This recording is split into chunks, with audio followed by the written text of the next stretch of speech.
Okay, we have here another short lesson. This one is about things that are not, whoops, things that are not premises, conclusions, or arguments. These are things that folks will or have often confused with these things, but they're not, okay? Remember, in order for something to be a premise or a conclusion, it has to be a claim, something that is either true or false. Okay? Keep that in mind. A premise and a conclusion, premises or conclusions, no matter what they are both fundamentally claims. They're just claims that serve a certain purpose, either as support or the thing supported. But they must be claims. And remember, what is significant, and this is really important, what is significant about a claim is that it is the sort of thing that is either true or false. It has what we refer to as a truth value. And the things that we're going to look at here, people find convincing or compelling, but they are not things that have a truth value, and so they do not serve as either premises or conclusions. And in order for something to be an argument, remember that it has to have two parts. It has to have both the premise part and the conclusion part. It has to consist of at least two claims. At least two claims. One is the claim that serves as the conclusion, the idea to be believed or the claim to be accepted as true. And the other idea or ideas are premises or claims, ideas that are either true or false that are supposed to support the conclusion. And arguments must consist of both, support and supported. Okay, so and the things that we're going to look at in this section have neither. They don't have either one of those. So the first one, and people often confuse this with premises, arguments, or a conclusion, is pictures. Now, images can be very powerful, right? So if I show you this image, it's a powerful image. Immediately to your mind, some things probably dart forward, okay?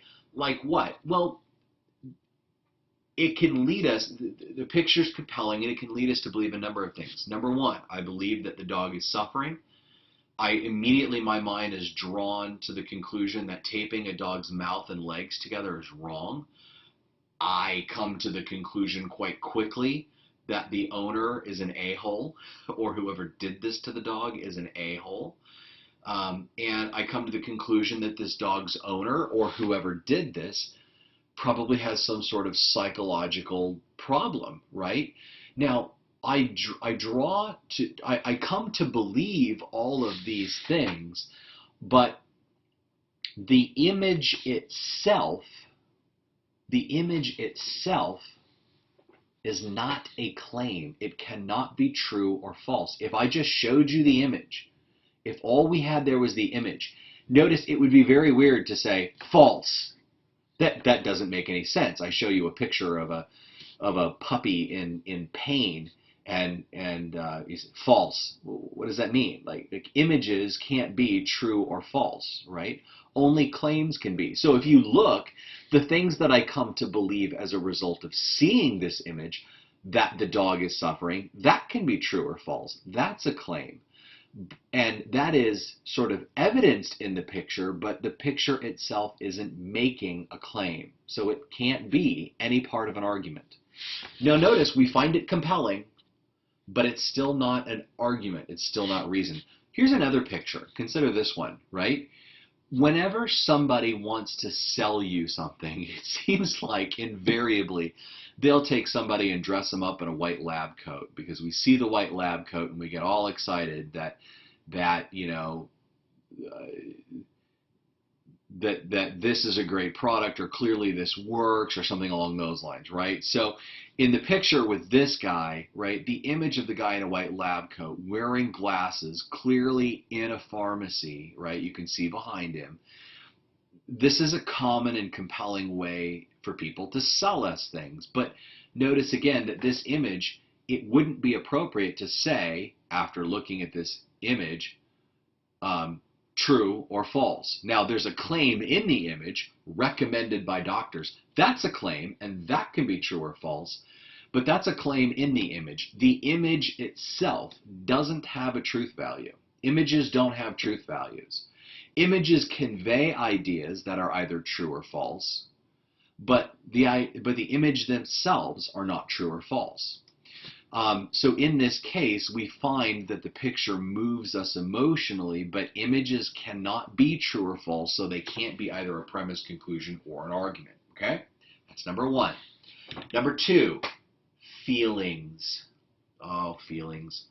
One of the things I advocate for in my students, there's a lot of confusion about this, and it's important for the purposes of this class, and really in everything that you study and everything that you do, for you to separate your feelings, your emotions, from your thoughts, from your beliefs.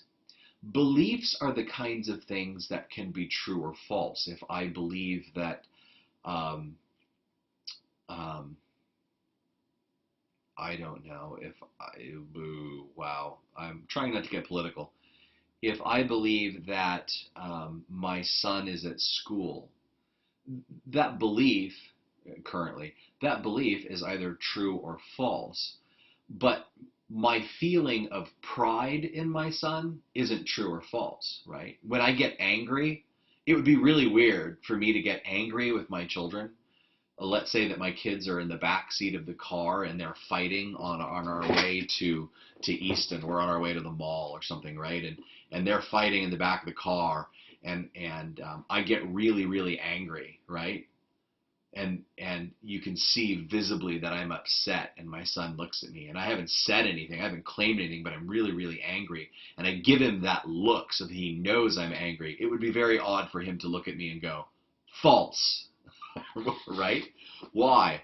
Well, they're not the kinds of things that can be true or false. So feelings cannot be premises or conclusions or arguments, because feelings can't be true or false. So when I say that I'm sad or that I'm angry, my feeling that way is never true or false. Okay? Now, you have to be very careful here, because a report of our feelings can be a premise or a conclusion, because it is the kind of thing that can be true or false. Okay? So to some of you, you probably just put the brakes on, and I might have confused you a little bit. Let me unconfuse you. Okay? There is a difference between your feeling itself and your report or your claim to what you feel. Your feeling of love for your significant other is neither true nor false. The feeling itself is neither true nor false. But when you claim to your significant other that you either do or do not love them, those claims can be, when I report to them that I love them, that can be true or false. Hopefully it's true. Hopefully that we love somebody is not something we would lie about, but okay, I understand that it happens sometimes.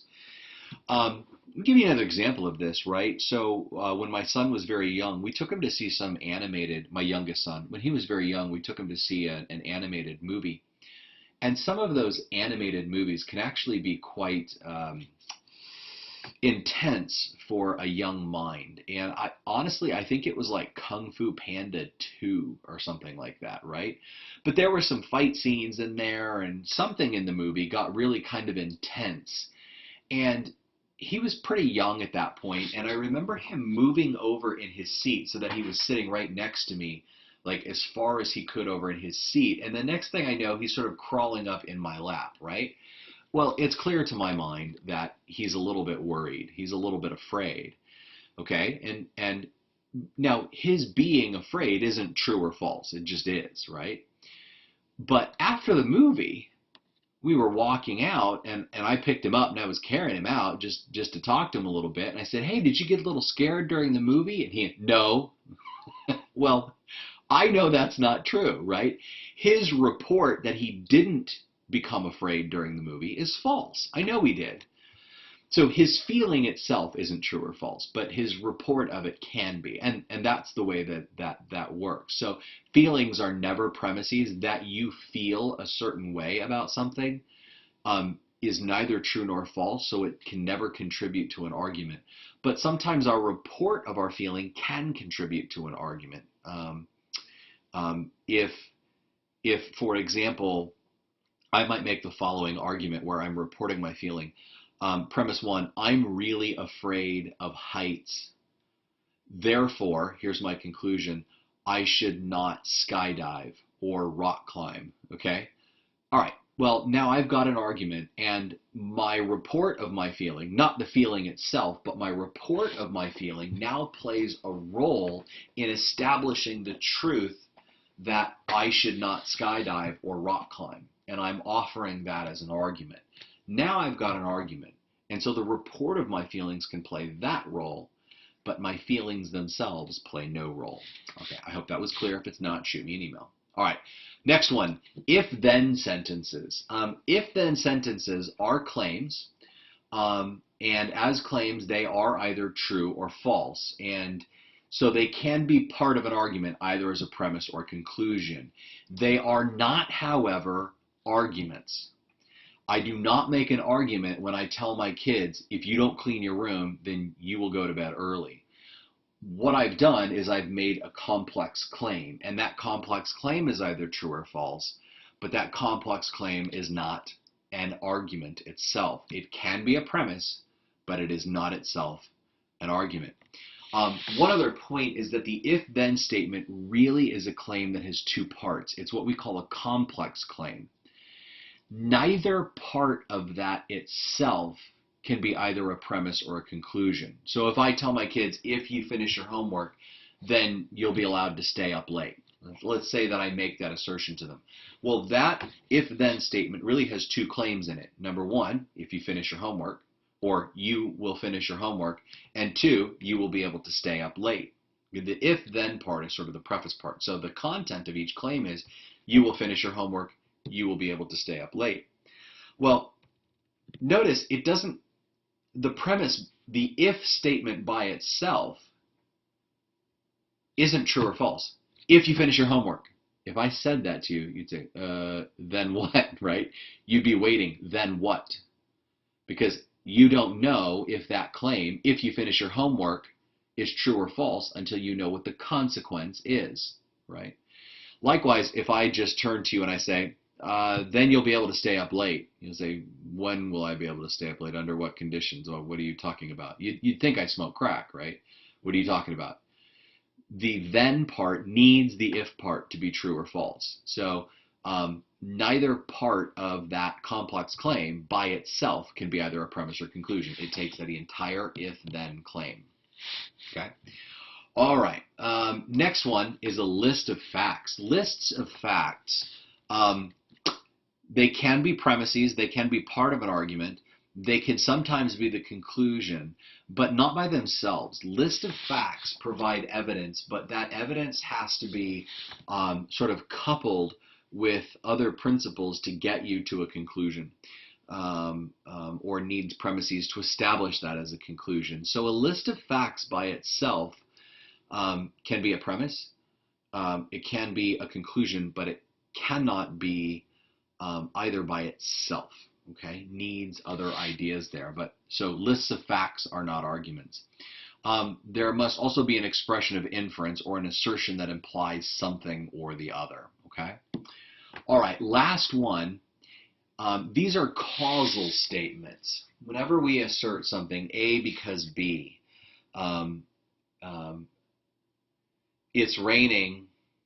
I know that it's raining outside because the ground is wet, right? So I'm looking out my office window right now, and I see that the ground is wet, and I infer that it's raining, right? Sometimes A because B statements, sometimes causal statements where we use the word because, sometimes they're arguments, but not always, okay? Sometimes when we use a causal statement, or a because statement, what we're doing is establishing a cause and effect relationship. Other times, we're giving an argument. And it can sometimes be very difficult to tell the difference. And in fact, the same two things, the same thing, the same two claims related by the word because, put one way will be an argument and put the other way will be an explanation. Here's an example. John is late because his car broke down versus John's car broke down because he's late. Now notice, I just took the same two ideas and I rotated them on the opposite sides of the word because. So one reads essentially J because B, and the other reads B because J.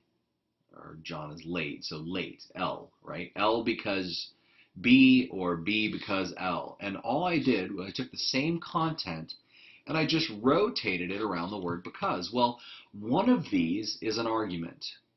One of these has two claims organized into premises and a conclusion. The other does not. The other is rather an explanation, okay? So because statements can express arguments, but they do not always. Sometimes when we use because statements, we're explaining something, not inferring something like we do in an argument. So looking again at the example, John is late because his car broke down.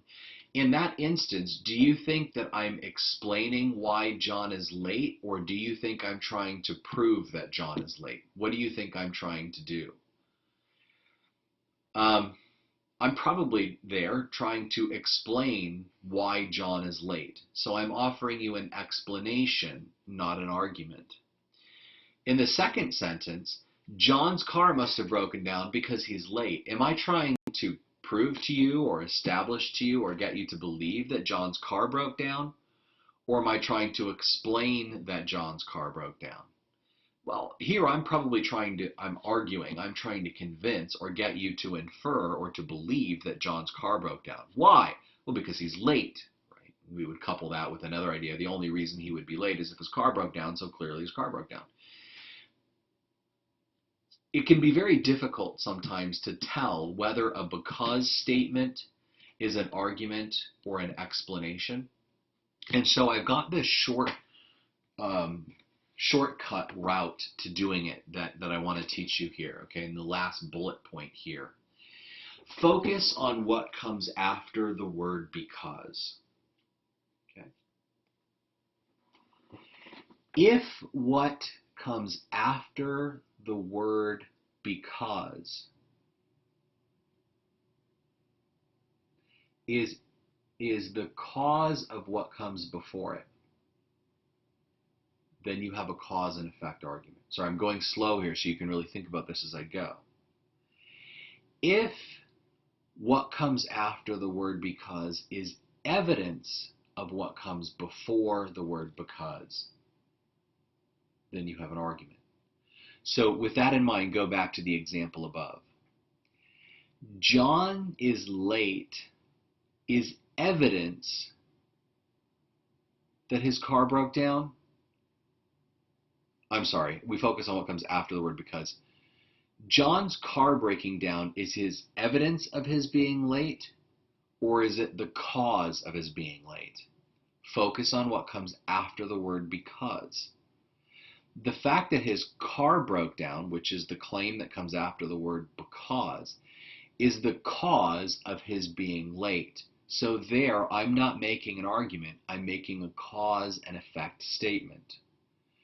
Looking at the second one, John's being late is evidence that his car broke down, right? It supports the idea. It leads you to believe that his car broke down, the fact that he's late. So since what comes after the word because in the second one is evidence for what comes before the word because, then it's an argument. Let me give you another example, and I don't have this one typed on the slide, but just by way of another example. Let's assume that, let's take the following claim. She is sweating because she just finished working out. and she just finished working out because she's sweating. Now notice I've got the same two concepts, or the same two claims, ideas, just rotated around the word because. Okay? So now I totally forgot what I said first.